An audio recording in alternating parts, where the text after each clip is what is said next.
Genoa Tamil சமையலுக்கு உங்களை அன்புடன் வரவேற்றுக் கொள்கின்றேன்.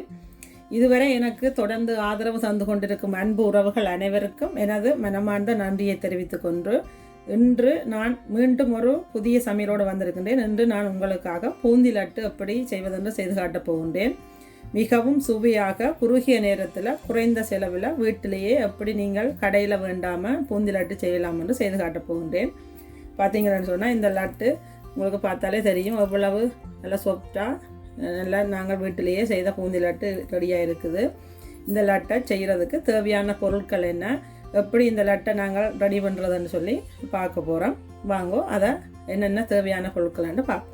இப்போ இந்த பூந்தி லட்டு செய்கிறதுக்கு தேவையான பொருட்கள் என்னென்னு சொல்லி பார்த்தோம்னு சொன்னால் இதில் 2 கப்பு கடலை மாவு கட்டி இல்லாமலுக்கு அரிச்செடுத்து வச்சுருக்கிறேன். இந்த 2 கப்பு கடலை மாவுக்கு 2.5 கப்பு சீனி எடுத்து வச்சுருக்கிறேன் பாகு செய்கிறதுக்கு. இந்த 2.5 கப்பு சீனிக்கு 2.5 கப்பு தண்ணியும் எடுத்து வச்சுருக்கிறேன். கூடவே இதுக்கு ஆரஞ்சு கலரும் எடுத்து வச்சுருக்கிறேன். அடுத்தது பார்த்திங்கன்னு சொன்னால் இதில் 100 கிராம் அளவு வெள்ளை திராட்சை எடுத்து வச்சுருக்கிறேன். கருப்பு திராட்சையை விட இந்த வெள்ளை திராட்சை போட்டால் இதுக்கு பூந்தி லட்டுக்கு வடிவாக இருக்கும், அதால் வெள்ளை திராட்சை. அடுத்தது இதில் 25 கிராம் அளவு பிஸ்தா எடுத்து சின்னனா வட்டி வச்சுருக்கிறேன். இந்த உப்பில் இருந்து ஒரு கொஞ்சமாக உப்பு போட போகிறேன். அடுத்தது வறுத்து பவுடர் ஆக்கி வச்சுருக்கிற ஏலக்காய் தூள் 2 தேக்கரண்டி இருக்குது. இதில் 3 மேசக்கரண்டி அளவு நெய் எடுத்து வச்சுருக்கிறேன் இந்த கஜுவையும் ப்ளம்ஸையும் வறுக்கிறதுக்காக. அடுத்தது கஜு 25 கிராம் வட்டி வச்சுருக்கிறேன். இதில் 1/2 தேக்கரண்டி அளவு தேசி புளி எடுத்து வச்சுருக்கிறேன் பாகு செய்யக்க விடுறதுக்கு. அடுத்தது தர்பூசணி விதை 50 கிராம் எடுத்து வச்சுருக்கிறேன். முதல்ல இந்த கடலை மாவை நாங்கள் தண்ணி விட்டு கரைக்க போகிறோம். இதுக்குள்ள நான் இப்போ முதல்ல 1 கப் அளவு தண்ணி விட போகிறேன். இதை கொஞ்சம் கொஞ்சமாக தான் விட போகிறேன், ஒரு இதாக ஊற்றாமலுக்கு. இதை நல்லா கட்டி இல்லாமலுக்கு கரைக்க போகிறேன்.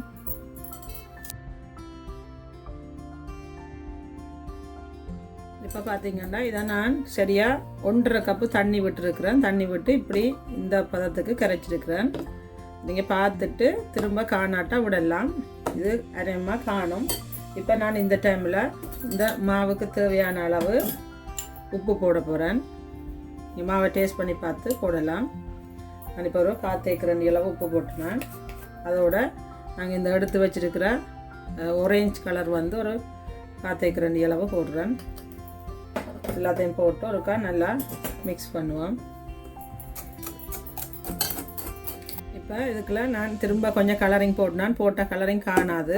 உங்களை விருப்பம் வேண்டாம் இதுக்குள்ள மஞ்சள் கலரும் கலந்து போட்டால் இன்னும் வடிவாக இருக்கும்.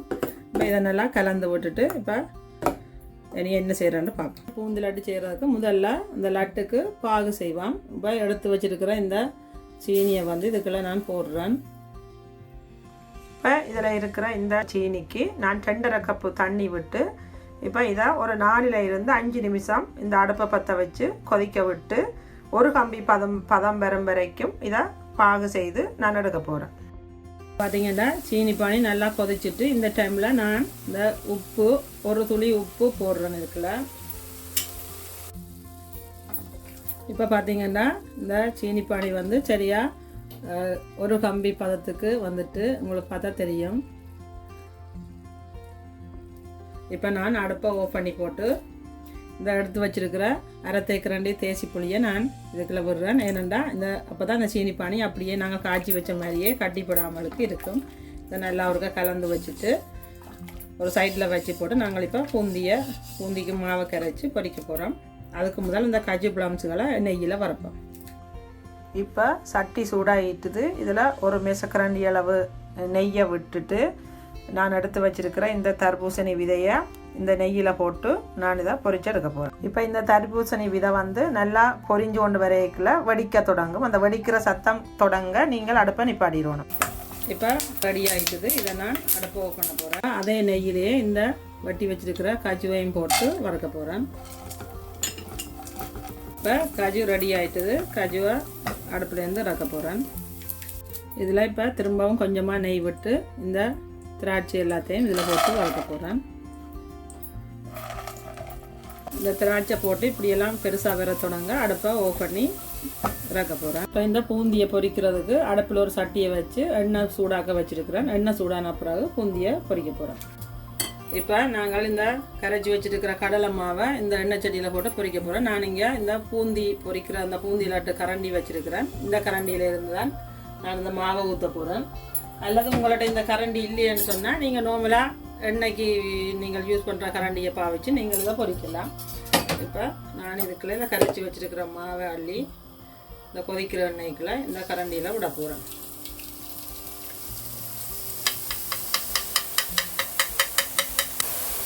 இப்போ இந்த எண்ணெய் சட்டியில் பார்த்தீங்கன்னா இப்படி பொரிஞ்சிட்டு இதை வந்து கன நேரம் விடக்கூடாது. ஒரு கொஞ்சம் நேரத்துலேயே ஒரு 30 செகண்ட்லேயே இதை எடுத்துருவோம் வழியில், இல்லைன்னா முரண்டு போயிடும். இப்போ நான் இதை வழியில் எடுத்துட்டு இந்த சீனி பானைகளை போட போகிறேன்.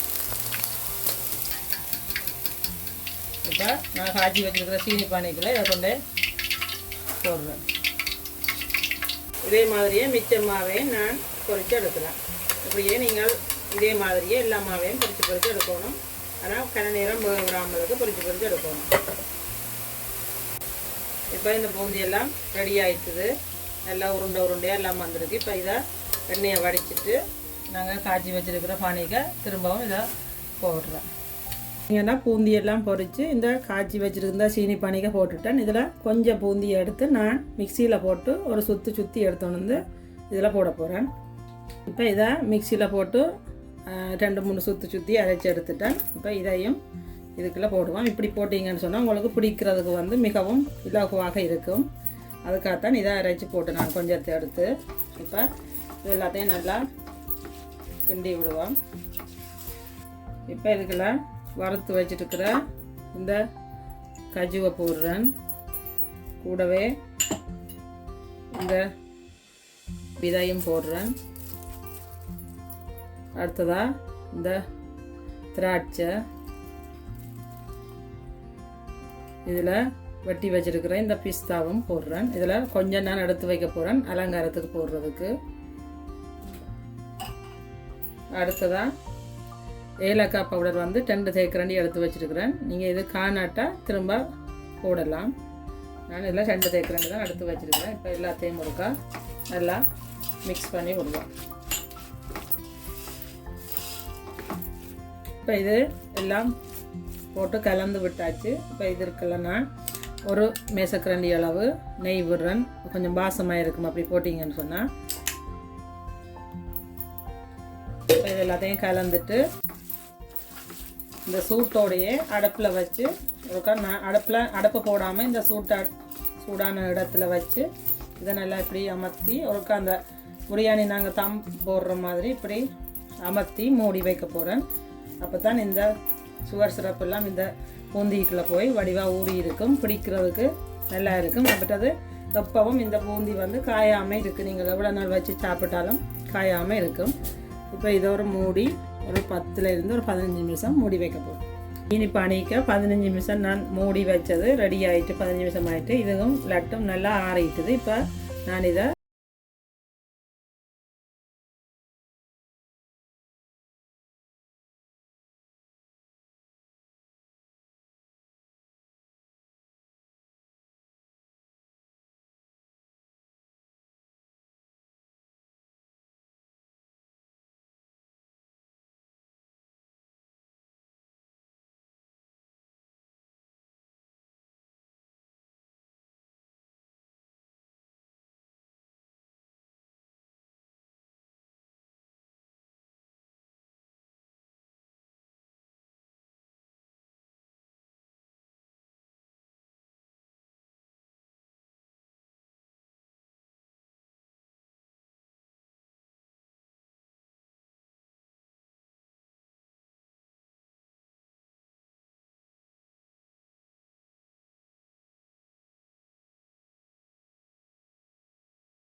மேலுடன் சந்திக்கும் வரை நான் உங்கள் ஜெனோவா.